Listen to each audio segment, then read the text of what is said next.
Welcome to day 11 of the Waking Up course. Once again, find your seat and take a few deep breaths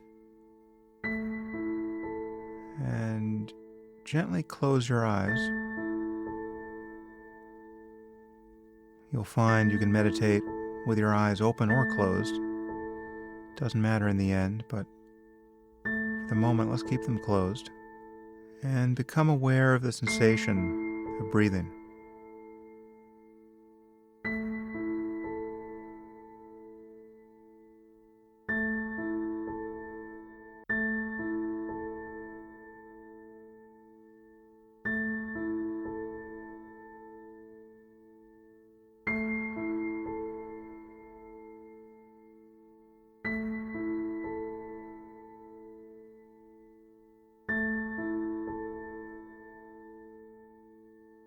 As we did yesterday, become aware of the feeling of your face and head. Whatever it is that's appearing in consciousness that tells you you have a face and a head. Whether it's pressure, temperature, something is appearing.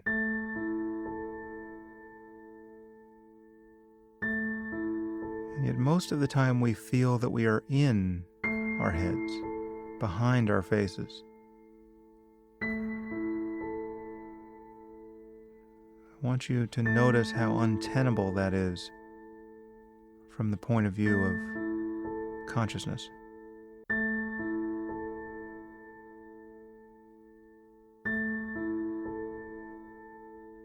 The feelings of your face and head are arising in consciousness in this moment.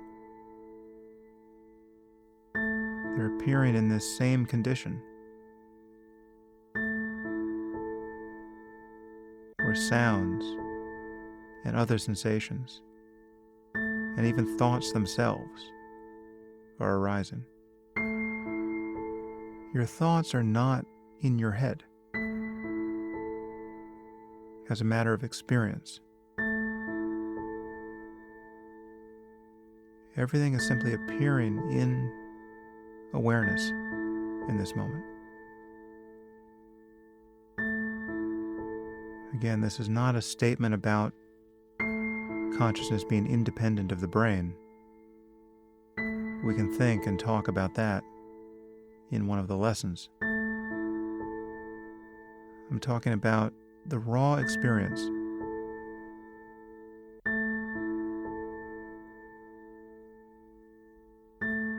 There's just sensation arising in each moment in consciousness.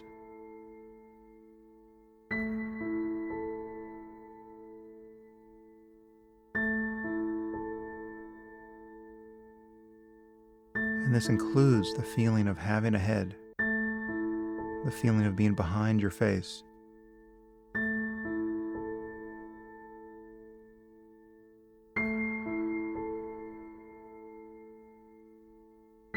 And it even includes the experience of looking out at a world that appears to be other than what you are.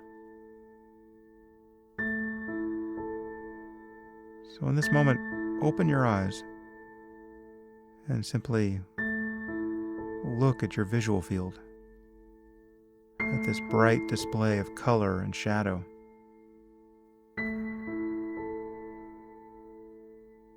This too is appearing in the same space.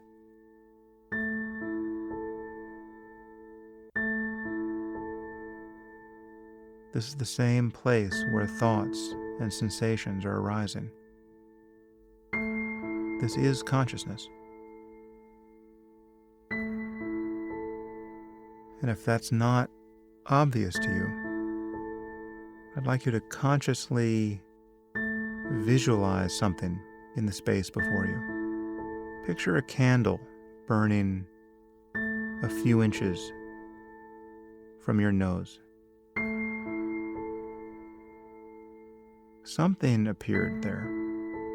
People who can visualize very clearly might see something quite vivid. For others of us, it could be just this subtle impression of vision. But something happened, right? That's a thought appearing in your visual field. All of this is a construct of your brain that has very much the quality of a dream. In waking life, our brains are doing much the same thing they're doing while we're dreaming. They're just constrained by data coming in from the world. But everything you can see in the world as the world is appearing by virtue of what your brain is doing. And it's appearing in consciousness. And there's only one space in which anything can appear. And it's right here, in this field of color and light and sensation. Okay, this unified space wherein everything that can be noticed is noticed and changes moment to moment. Now close your eyes again, and rather than lose your connection to seeing, now stare into the darkness behind your eyelids. That too is a visual field. Really every bit as much as what you saw with your eyes open. It may be indistinct. You may be apt to forget about it in a few moments. But there is potentially much to see there.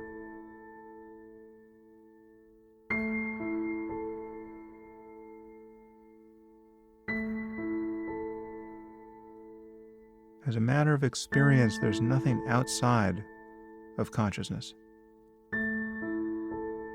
So simply rest as that condition in which thoughts and sensations and sights and sounds and moods and emotions arise in each moment.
you find your attention becoming diffuse, you're not noticing anything with any real clarity, you might sharpen it up by paying very careful attention to the breath.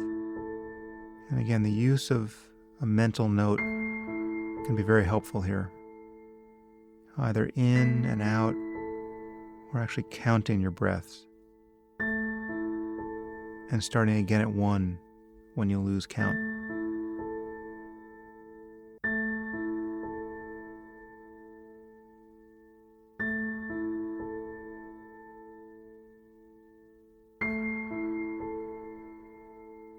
In this last minute of the session, just begin again.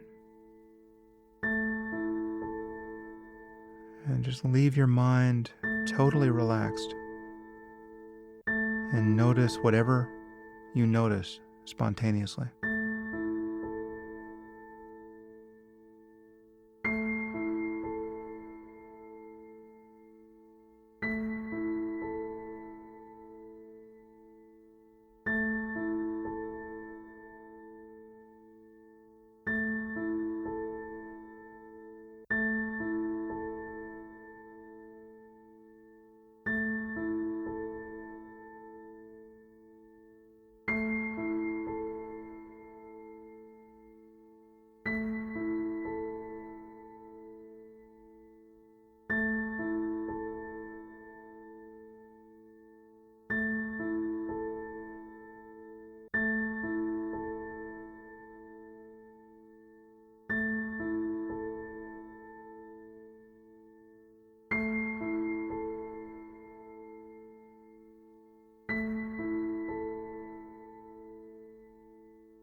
Well, as you can see, some of these sessions have a little more of a philosophical character. The kinds of considerations I've been talking about in some of the lessons begin to intrude. I try to strike a balance here, but sometimes it's good to bring into a meditation session a more conceptual approach, which is what I did a little at the beginning here. We will be revisiting this territory many times before the course is over. So, if some of it seemed a little hard to grasp at this point, no worries. Once again, thank you for your practice. Please don't underestimate the power and utility of spending just 10 minutes like this each day. As I said at the beginning of the course, the difference between 0 and 10 minutes is truly enormous. So you should feel very good about spanning that particular gulf. And I'll see you here tomorrow for day 12